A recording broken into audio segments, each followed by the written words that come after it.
Charles Oliveira is coming back to get smashed by Beneil Dariush on May 8th at UFC 288, and Curtis Blaydes and Sergei Pavlovich is an official Fight Night main event that'll go down this April on the 22nd. I can't wait for these fights, and I'm going to give my predictions now. I think that Curtis Blaydes is going to get knocked the fuck out by Sergei Pavlovich, just like Pavlovich's last 5 opponents, in which he KO'd all of them in the first round. And I honestly believe that he's a little bit overrated, but the first thing that I'm going to discuss is the Charles Oliveira and Beneil Dariush fight. We've all been waiting on this announcement for a while, and it's finally here. I actually think that there's a chance that because this is a bigger, higher profile event than Aljamain Sterling and Henry Cejudo, which is main eventing UFC 288, that the UFC might even make it the main event. We've seen non-title fights main event cards before, the last one being Jorge Masvidal versus Colby Covington. We've seen Nate Diaz and Jorge in a main event as well. Now, who do I think is going to win this fight? Now, I say that Charles is going to get smashed, and that might sound a little grandiose. It might sound like I'm just trying to make a hot take, like I'm trying to be the contrarian. I'm trying to be edgy. But the truth is, guys, if I truly believe that he's going to lose this fight, I don't care if he's one of my favorite fighters. I'm not going to pick him to win just because of that. I know that Charles Oliveira has a chance to finish every single lightweight on planet Earth. That being said, this is a bad matchup for him. And if I firmly believe that Beneil Dariush is going to win this fight, since this is in the lightweight division where so many finishes happen, where so many guys get dropped and hurt in these fights are always fireworks. And that's what Charles brings. But at this point in time, his chin is on the decline. And I think that Beneil Dariush is either going to drop him in multiple rounds or knock him out and be like the first guy in the modern day lightweight division to put this dude's lights out. I truly believe that. He hits like a truck, this guy. And there's no reason to beat around the bush. That is what is going to happen. Now, some of you guys think that Charles is going to win this fight, and you have your reasons. But to that, I say that what about the damage that he is going to receive from Beneil Dariush? Because Charles Oliveira does not get out of fights unscathed. Of course, he is much more technical at this point in his career than he's ever been. But that doesn't change the fact that this guy cannot move his head in his fights. It's not only a chin issue, it's the fact that he always gets hit clean, and that seems to happen quite a bit in all of these fights. Now, Beneil Dariush is not on the same level as a striker as a Justin Gaethje or even an Islam Makhachev or, of course, a Poirier. But he has some serious power. He really does. And he's reserved. And he doesn't get hit that much. He doesn't take that many chances. He plays it safe. He's kind of like a lightweight Tyron Woodley in the sense he's a little bit more active than Woodley. He throws a lot more than Woodley, especially with his kicks. But he likes to stay back on the cage and wait for a big overhand right. And I could just see Charles marching forward and taking a massive right hand to the jaw, going down. Beneil Dariush doing some follow-up shots just like DC did to Stipe back in the day. I honestly think that's how this fight's going to end. I think Beneil Dariush is not going to be afraid to jump on Charles because of his pedigree in grappling, and I think he'll TKO him. That's what I think, guys. At this point in time, Beneil Dariush is on the same kind of win streak and trajectory that Charles was on before he fought for the title for the first time. Beneil Dariush is coming on a massive win streak, and I'll just show you guys where these guys are at right now. All right, this guy has a lot of miles on him, right? And I believe that even though he's only one fight removed from being a UFC champion, he's no longer in his prime. And when I'm talking about his prime, well, he went on his win streak starting in 2018. Before that, he had lost, 3 out of 4 fights since 2016. But if you're looking at when he was really like dominating everybody, then we're going to start with the Jim Miller fight, submission in the first round. David Tamor, a submission in the second round, knocked out Nick Lentz, knocked out Jared Gordon, submitted Kevin Lee, marching forward, taking big shots in that fight, dominated Tony Ferguson, knocked out Michael Chandler, submitted Dustin Poirier. I believe that was prime Oliveira. I truly believe that from the year 2019 all the way through 2021, Charles Oliveira at lightweight was unbeatable, and I'm talking about anyone, even Islam Makhachev. I truly believe that if Charles Oliveira had fought Islam in 2020, when Islam was on the come up, or fuck it, even a Khabib, I think that his chin would be good enough to be able to grit down and just march forward and take the big shots of a guy like Khabib or Islam. But he's been through so many wars with Dustin Poirier, Justin Gaethje, Michael Chandler, as short as those fights were, he did take a lot of damage. He's only 33 years old, and he's getting dropped more and more in every single one of his fights. It's getting to the point to where if you land a clean shot on this guy's chin, he's going down. And now we're going to look at Beneil Dariush. This, I believe, is Beneil's serious run. This is, to me, very much like Charles Oliveira's run from 2018 through 2021. We're seeing a very similar turn of events, right? He loses a few fights, loses to Edson Barboza, gets knocked out, and then gets KO'd by Alexander Hernandez, but goes on a massive win streak over good names, over good grapplers as well. Thiago Moises, he absolutely dominated Thiago Moises on the ground, had like 13 plus minutes of ground control. And look at the strike differences. 44 strikes for Beneil Dariush, 8 strikes for Thiago Moises. Then submitted Drew Dober in the second round, destroyed Frank Camacho, knocked out Drakkar Klose, knocked out Scott Holtzman, took Diego Ferreira to a split decision, but a lot of guys go to a decision with Diego Ferreira, and of course dominated Tony Ferguson and then dominated Mateusz Gamrot in the second and the third round. So this is looking like a prime Beneil Dariush. I think that even though he's the same age and even though he's a UFC veteran, he still hasn't taken as much wear and tear as Charles. Charles started fighting in 2010 in the UFC. Beneil started in 2014. Now, of course, I could see Beneil Dariush getting a little bit flustered leading into this fight with Charles do Bronx, which has been on the big stage so many times. Beneil Dariush, yeah, he's fought at some big events, but he's never really been put in a massive spot like this, which is a title elimination bout. And we know how dangerous Charles Oliveira is. And Beneil Dariush has been finished, and he's been knocked out too, as we just saw. So there's a chance for Charles to go in there, blitz forward, and hit Beneil Dariush with a clean shot, put him down, jump on him, and submit him. If not, just knock him out on the feet.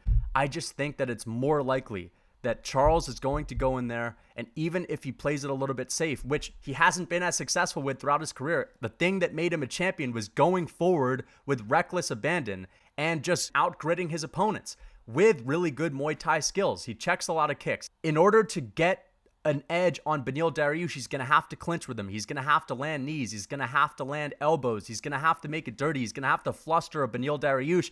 And in the midst of that, he's just going to get hit. And I don't think he has the ability to take those shots anymore.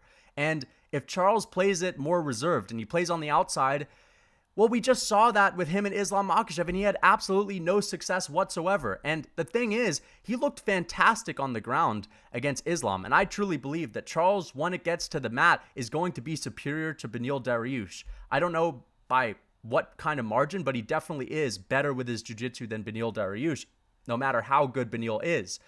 I just think that Charles was so ass on the feet against Islam, and I don't chalk it up to just being worried about the takedown. I think that he went in there with a bit of a safer approach, and he changed it up from what he was normally doing in his fights, and he still got dropped, and that's what led to him getting finished. On the ground, he looked amazing in the first round. He completely nullified Islam's ground game and got up to his feet as well.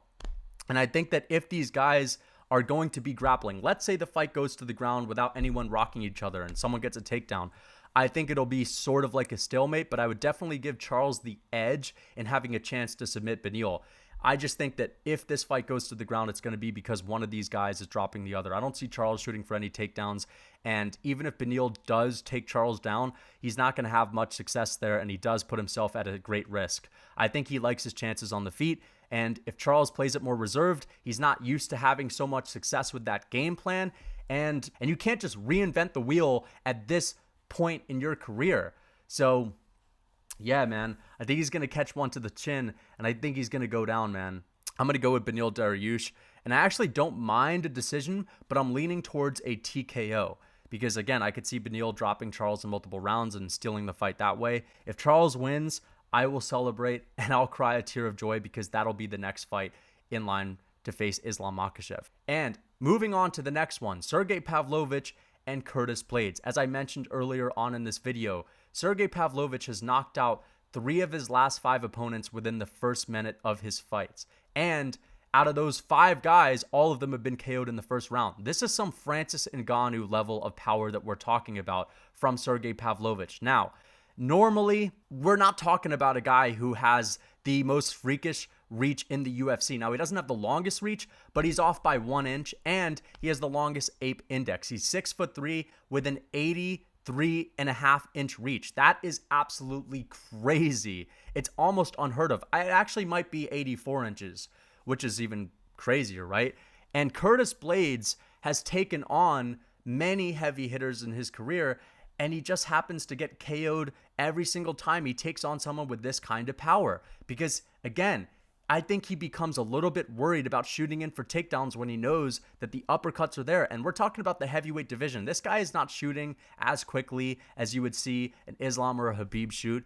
He's a little bit plotty with his takedowns, and they're not that clean. And I think that Sergei Pavlovich is going to catch this guy running in, just like Francis Ngannou was able to do twice, knocked him out twice. And we've seen Derek Lewis put him out as well. And I honestly believe that Curtis Blaydes is a little bit overrated as a wrestler. Everyone talks about how amazing Curtis Blaydes is. And I do think he could be a nightmare matchup for some guys. He certainly can be, especially for a guy like John Jones, who wouldn't really be able to wrestle Curtis Blaydes and then would be on the feet with a guy who has really heavy hands. Now, Curtis Blaydes actually does have some power, but let's not get crazy and ahead of ourselves just because he knocked out Chris fucking Dawkins. I mean, just get a look at this guy. He's a fat 170 pounder. I don't know why I almost feel bad. The guy needs some help, and I think his family members need to deter him from fighting.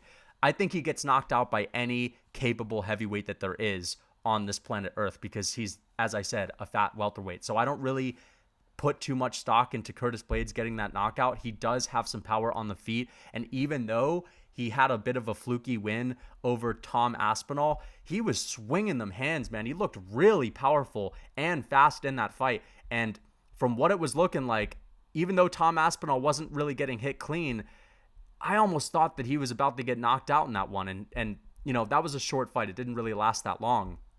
But Curtis Blaydes is coming off of a couple wins before that as well. One of them being over Jairzinho Rozenstruik, one of them being over Alexander Volkov. Now, this is a guy that's talked about as being like one of the best wrestlers, grapplers in MMA.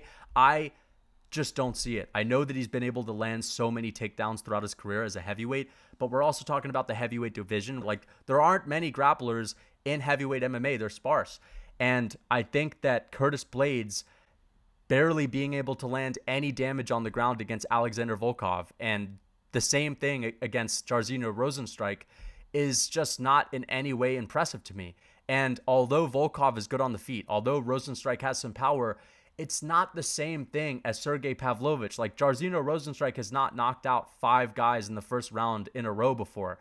We're talking about some nuclear level of power that Sergei Pavlovich has, and he's improving rapidly. Now, he's been finished in his first fight against Alistair Overeem on the ground, but let's be honest, he's in there fighting a veteran like Alistair Overeem that has some tricks in his bag. He's a crafty vet, and he probably caught him off guard with the takedown, and Alistair Overeem is actually pretty decent on the ground, especially in the latter half of his career. We often see older fighters starting to grapple later on, especially when they're starting to take on the newcomers that don't expect them to go there. But that's just what happened, and I think that he's improved a lot. And another thing I have to mention is that Sergei Pavlovich is getting bigger and bigger with every single one of his fights. This guy was much smaller even when he was taking on Shamil Abdurakhimov. I remember everyone talking about his reach going into that fight, and Sergei got in the cage, and I'm like, dude, this guy doesn't look big at all. He looks like a small heavyweight. And I thought the same thing when he got in the cage with Derek Lewis, but he just keeps getting bigger. When he stood in front of Tai Tuivasa, he looked massive, and I know Tai is a bit short, but Sergei Pavlovich is gaining some serious size. And even Daniel Cormier mentioned that on the booth when he was getting in the cage to fight Tai. He said that, dude, this guy is looking huge these days. I don't remember him being this big. And this is a guy that's put on a lot of size throughout his career, which is definitely helping him with his power. And I believe that that is going to work in 2 different ways to defeat a guy like Curtis Blaydes. I think, number one, the intimidation factor. When he's in there with a massive guy who he knows hits like a truck, he's going to be more reserved with the takedowns. And I think that if Curtis Blaydes lacks a little bit of confidence with those takedowns, he's not going to shoot them as quickly and as effortlessly. And again, man, that added size, that added strength for Sergei Pavlovich is going to work wonders for him. I don't think that Curtis Blaydes is going to be able to shoot on the legs of a monster like Sergei Pavlovich without catching a big uppercut or a grazing shot to the head. And Curtis Blaydes does not have the best chin. He's been chinned 3 times by two of the biggest punchers in heavyweight history, Ngannou and Derek Lewis. And I just think that Sergei's going to catch him and put him out cold, and this is going to be the next contender for the belt. Now, I would love to see him fight Ciryl Gane and John Jones because, again, those are competitive fights. But if he can get past a guy who is as good of a wrestler as Curtis Blaydes is, I know I'm making it sound like Curtis Blaydes isn't that all great. I just think that he's overrated because everyone says that Curtis Blaydes is the most underrated, underappreciated fighter that there is. But like, if everyone's saying that he's underrated, he's not in any way underrated. If anything, he's overrated, especially if you look at how he's beating these guys on the ground. Like a Jairzinho Rozenstruik, who has a long resume in kickboxing. That guy shouldn't even be able to hold your jock strap on the ground. You're barely scraping past him on the ground, like just doing everything that you can to hold him down. That is not in any way impressive to me. So I think he's a bit overrated. And I think he's going to get chinned in the first few minutes. I really do. I don't think he'll be able to stand with Sergei. And that shot at heavyweight, the heavyweight, takedowns are a little bit slower, man. I think he's going to get caught and put out. What do you guys think of these fights? Do you agree with my picks? Let me know in the comments. Please leave a like and subscribe. Until next time. So you want to get in shape. Well, it wouldn't kill you to learn how to cook, and you're not going to die just because you eat something tasty. You just have to take those same clean foods and you have to know what to do with them. Let me show you guys an example. Eggs, you've heard of those, right? Potato, white onion, and extra virgin olive oil. And with just 4 ingredients, I've made myself a delicious potato omelet. So you want to get in shape? You need to know how to cook with simple and healthy ingredients. For more meals like this one and comfort foods made with whole and unprocessed ingredients, check out my Real Food Cookbook.